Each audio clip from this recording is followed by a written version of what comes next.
Pero para entender este conflicto en Ucrania nos debemos regresar 9 años atrás. Ucrania se dividió en el 2014 entre prorrusos y proeuropeos. En noviembre del 2013, el presidente de Ucrania y prorruso Víctor Yanukovych suspendió la firma de un acuerdo de asociación con la Unión Europea. Un día después, grupos de estudiantes universitarios se manifestaron en Kiev en contra del gobierno prorruso. Las protestas crecieron y la Plaza de la Independencia de Kiev se convirtió en un símbolo de descontento y división de Ucrania en prorrusos y proeuropeos. Posteriormente, Crimea se anexó a Rusia y estalló la guerra en Donbass. En el 2014, las protestas se extendieron por Ucrania, volviéndose más violentas. Murieron casi un centenar de personas. El presidente Yanukovych abandonó el país y el Parlamento aprobó destituirlo en la península de Crimea. Se desataron los enfrentamientos entre militares prorrusos y proucranianos y el grupo de hombres armados tomó el aeropuerto de Crimea y varios edificios gubernamentales como el Parlamento, donde izaron la bandera rusa. El ejército ruso entró en la península. Crimea se anexó a Rusia a través de un referéndum señalado por fraude.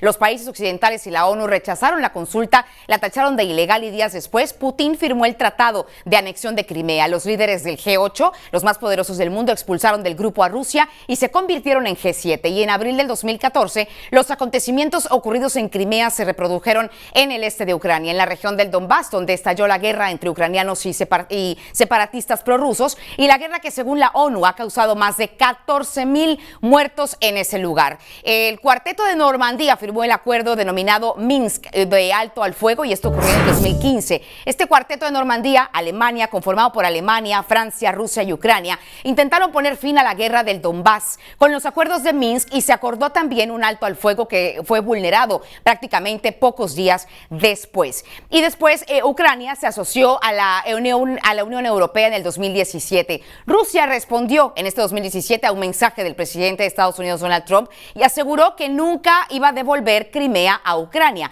En septiembre, Ucrania se unió a la Unión Europea con un tratado comercial y en el 2016 una nueva reunión del Cuarteto de Normandía tuvo como resultado un intercambio de 200 prisioneros entre Moscú y Kiev, lo cual, bueno, más adelante también continuó con este conflicto donde Estados Unidos y Rusia tensaron su relación, retiraron al embajador ruso en Estados Unidos. Esto ocurrió en marzo del 2021, cuando Biden durante una entrevista televisiva calificó a Putin como un asesino, tensando más la relación entre estos países, y Rusia retiró de Estados Unidos a su embajador. En abril del 2021, Kiev denunció la concentración de más de 100,000 militares rusos en la región, la mayor acumulación de efectivos rusos en la frontera con Ucrania desde ocurrido el conflicto en el 2014. Moscú le llamó ejercicios en respuesta de las actividades militares amenazantes de la OTAN cerca de sus fronteras, y Estados Unidos impuso sanciones a Rusia por su interferencia en las elecciones de Estados Unidos y anunció que iba a deportar a 10 empleados de la embajada rusa en Washington.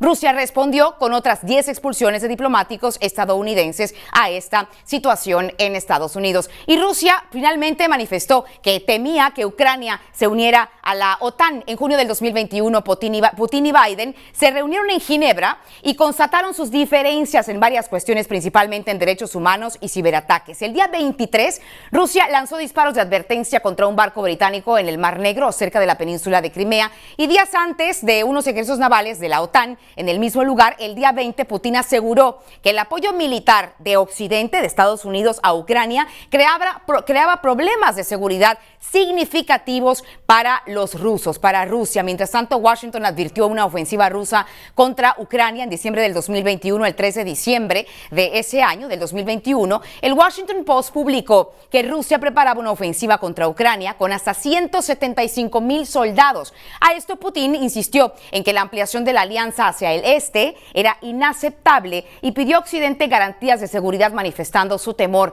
de que Ucrania se uniera a la OTAN. Posteriormente, prácticamente, bueno, le comentaba que el embajador de Rusia en Estados Unidos tuvo que abandonarlo. El secretario de Relaciones Exteriores de Estados Unidos acudió a Rusia para tratar de negociar o para aplicar la diplomacia en territorio ruso, y esto pues no procedió, y finalmente se dieron las sanciones de parte de Estados Unidos y de Alemania a los rusos. Y de esta forma, bueno, ya llegamos hasta el día de ayer precisamente, donde después de toda esta tensión en el conflicto, finalmente se inició esta ofensiva y entonces llegan los rusos a los ataques en territorio de Ucrania. Así que bueno, así es como prácticamente inició este conflicto en Ucrania, que hasta el momento pues ya ha ha dejado, como le digo, 200 ataques que se han realizado hasta el momento por parte del gobierno ruso.